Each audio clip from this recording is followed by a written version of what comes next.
I'm Melissa. I've been married for nearly 10 years now, and we're both in our 40s. We don't have any children, and I live with my husband, Cedric.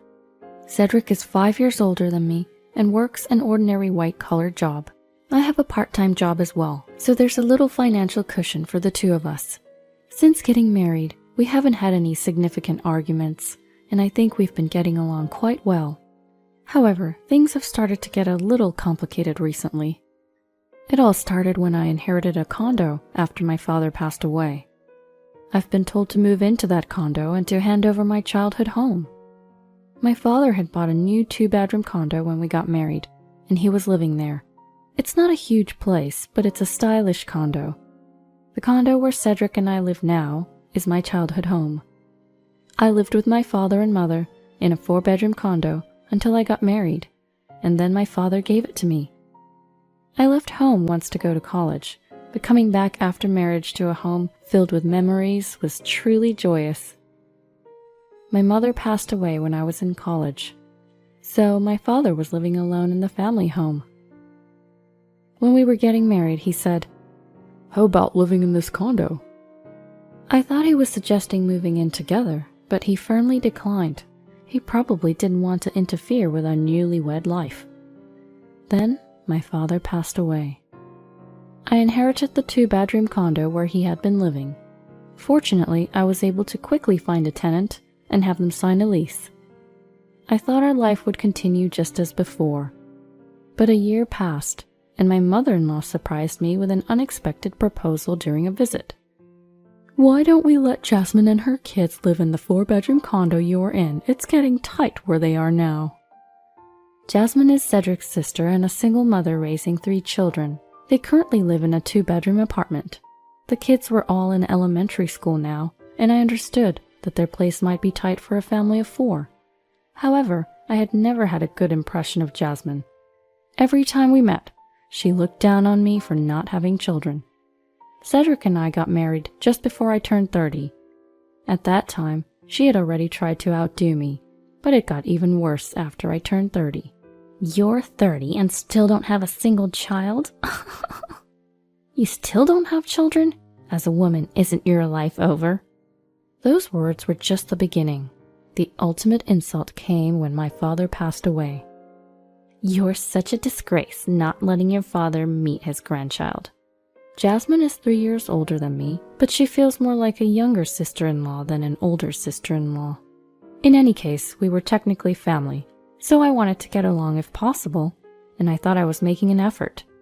But after hearing those words, I wanted to keep my distance from Jasmine as much as possible. I don't have any siblings, and my only blood-related family was my father. And in the midst of being both mentally and physically exhausted after losing him, she said those words to me without a hint of sympathy. It's impossible not to have a terrible impression after that. I hadn't seen her since shortly after my father passed away, so I never expected such a proposal from my mother-in-law. She says she'll pay the rent. $500 a month.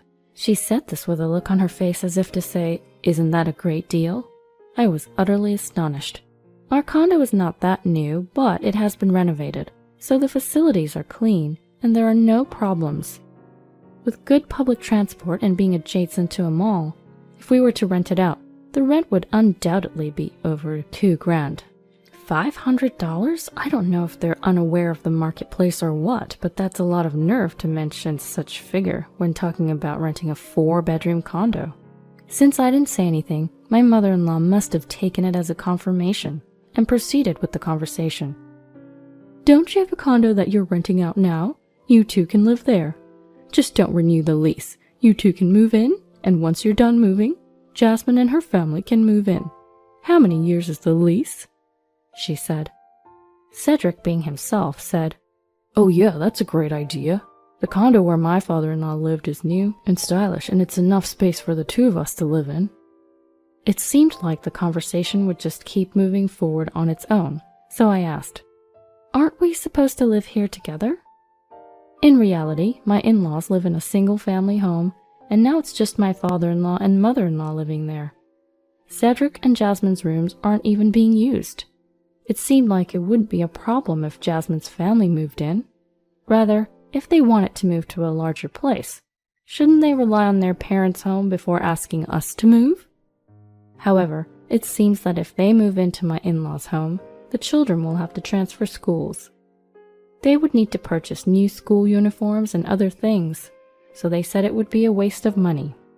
I couldn't explicitly say no to my mother-in-law about renting the place to Jasmine, but I told her, "This is where I was born and raised. I can't just decide to leave so easily." We left my in-laws' house without saying anything else that day. Considering that my mother-in-law said, "I'm not saying you have to do it right away," she probably hasn't given up at all. When I got back to the condo, I said to Cedric, "This is my family home, you know. How can you agree to leave so easily?" Cedric seemed surprised, like he hadn't even thought I was angry. "Wait, but your family home is a condo," he said. I was truly disappointed with Cedric, who just said that without apologizing. Cedric, who grew up in a single-family home, seems to have a strong impression that a family home must be a standalone house. He doesn't seem to understand how I could consider a condo my family home. Since we were raised in different environments, I suppose it's understandable, but a simple word of apology would have been nice. My anger reached a peak, and I raised my voice. "The condo is my family home. Don't go making decisions about my condo on your own." Cedric seemed displeased when I referred to it as my condo. "What do you mean, your condo? We've been married for 10 years. It's our condo," he shouted back. If he hadn't denied that I think of this condo as my family home, if he hadn't resisted renting it to my sister-in-law, I might not have minded Cedric calling it our condo. But now I couldn't help but feel disgusted when he said our condo. After that, we talked about it many times, but we were still at an impasse. Cedric, who never considered my feelings, called me stingy, stubborn, and malicious. We both refused to give in, and in the end, we couldn't make any decisions or solve anything for several months. All the while, my mother-in-law would contact us, asking, "Have you thought about what we discussed last time?" My mother-in-law and Cedric, who wouldn't support me, were driving me to my limit. Then one day, I got a text from Jasmine, who was finally furious that the matter wasn't progressing. "You don't have kids, so a 2-bedroom condo should be enough. Living with just the two of you in a 4-bedroom condo is a luxury. Just move out." I hadn't been in touch with Jasmine since my mother-in-law brought up the condo issue, so this was out of the blue. No polite requests to rent, no pleases, just a command to leave. Who does she think she is? Reading the text from Jasmine, I felt foolish for trying to keep things amicable until now. As we talked, the word divorce crossed my mind again and again. Each time, I tried to suppress my emotions, but I knew I was at the end of my tether. I went to the courthouse and picked up divorce papers, then made a call to a certain place. A few days later, I headed to the county clerk's office. When I obtained the copies of the property deeds, I found that the condo I live in and the one I'm renting out are both in my name. With this confirmation, I decided to give my husband one last chance. "I've told you over and over I really don't want to rent this condo to Jasmine. It's my family home. I just can't bear to rent it to someone who's looked down on me and said awful things. I want you to tell her not to count on this place either." Cedric's face showed clear annoyance. It was always like this when I brought up the subject. In the past, during arguments with Cedric, I told him everything Jasmine had said to me. I thought by telling him, he would understand why I didn't want to rent to Jasmine. But that didn't happen. Cedric even said, "But what Jasmine is saying isn't entirely wrong either." In retrospect, I should have divorced him right then and there. It would have spared me so much distress, but I didn't have the courage to leave someone I'd been with for 10 years, or to be alone as I approached 40. Now it's different. If Cedric rejects my proposal, I'll say goodbye. I had made up my mind, and that was my plea. "You hate moving out of your family home that much? You're just tormenting Jasmine because you hate her. It's your fault for acting in a way that invites disdain, and plus you're just exaggerating. It's not like you've been told anything that bad. I can't understand why you can be so spiteful." Unaware of my desperate resolve, Cedric said this with a baffled look on his face. I just couldn't understand Cedric, who never once sided with me, no matter how many times I told him. Perhaps we can never understand each other anymore. Then please fill this out. With those words, I handed him the divorce papers. I thought he might panic or become agitated, but Cedric simply snorted with a smirk when he saw the divorce papers. Come on, what's this about? You think threatening to divorce me will make me back down? Cedric seemed to think I wasn't serious about the divorce. This isn't a threat. I thought I could get along with Jasmine even if she's just my sister-in-law, but now I feel it's impossible. Same with your mother and you. I can't trust you anymore and there's no love left. It's over. Pack your things and leave now. Without knowing how determined I was about the divorce, Cedric laughed. Anger welled within me and I spoke my mind. I wanted him to leave as soon as possible. Jasmine and my mom don't necessarily dislike you. Can't you see this is all your fault because you only think about yourself? Cedric countered. Feeling that this was getting us nowhere, I said, Enough. We can't understand each other anymore. You don't want to understand me, and I don't want to understand you. I can only think of divorce. If you don't sign, I'll file for mediation. I said this coldly. Cedric yelled, Enough already! Kicked the wall and stormed out of the house. He didn't sign the divorce papers or take any of his belongings. It seemed he just wanted to leave the situation behind. Days later, just as I expected, Cedric came back.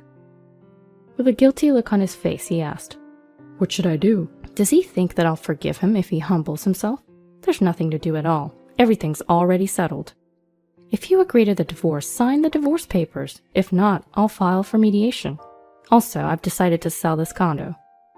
Yes, I had decided to sell my family home. The day I went to court to get the divorce papers, I contacted my father's friend, Mr. Allen. I had met Mr. Allen several times since I was young, and he was very close to my father. Mr. Allen, who came to my father's memorial service, gave me his business card saying, If you need anything, just ask. His business card listed the name of his law firm. Mr. Allen was a lawyer there. Thanks to Mr. Allen introducing me to a judicial scrivener, I was able to smoothly process my father's inheritance. When I consulted him about this matter, Mr. Allen was supportive, advising me to check the ownership of the condo and giving advice for when the divorce might not be agreed upon. I think that's why I could take a strong stand. After Cedric left the house, I resolved to sell the condo. I contacted a real estate agent and told them I wanted to sell. I informed Mr. Allen that the conversation with Cedric had not gone well, that I could not get him to sign the divorce papers, and that he had left the house without settling anything. I asked for his help if it came to mediation.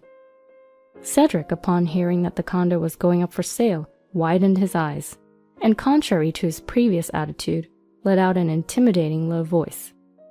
What? So, you kept saying it's your family home and now you're selling it? So it wasn't that important after all. Then you could have rented it to Jasmine, you stingy woman. Cedric might have lashed out, but I no longer cared what he said. So? I sent him a cold glance. He seemed a bit stiffened, but apparently he wasn't backing down yet. Don't just decide to sell it on your own. The title may be in your name, but when we divorce, there should be a division of property. This condo was our shared property where we lived, right? Facing the defiant Cedric, I smugly said, Too bad. This condo was put in my name by my father just before I got married. Anything I owned before marriage isn't subject to property division. I've already confirmed it with the lawyer. Though it was hard to let go of the family home, I didn't want to increase the bad memories associated with this place by holding on to it. I consulted with Mr. Allen, and once I found out that this condo wouldn't be subject to property division, I was able to decide to sell it right away. Upon learning the truth, Cedric changed his attitude completely, now clinging to me in an unseemly way. I was wrong. I don't need to rent this place to Jasmine. It's your precious family home. Are you sure you want to sell it? Since you're still living here, you haven't sold it yet, right? Let's not sell it and start over here. I'll talk to Jasmine and my mother, so let's not divorce or sell the condo. At this point, I began to wonder why I had been with such a person for 10 years. I was disgusted with myself for having been with him. Don't say nice things now. You never stood by me no matter how many times we talked. It's absolutely impossible for me to start over with you now. Goodbye. Please pack your things and leave as soon as possible." He continued to resist the divorce, so it ended up going to divorce mediation, and I was finally able to part ways with Cedric. Now I am free. I thought being single would be scary, but it's not so bad.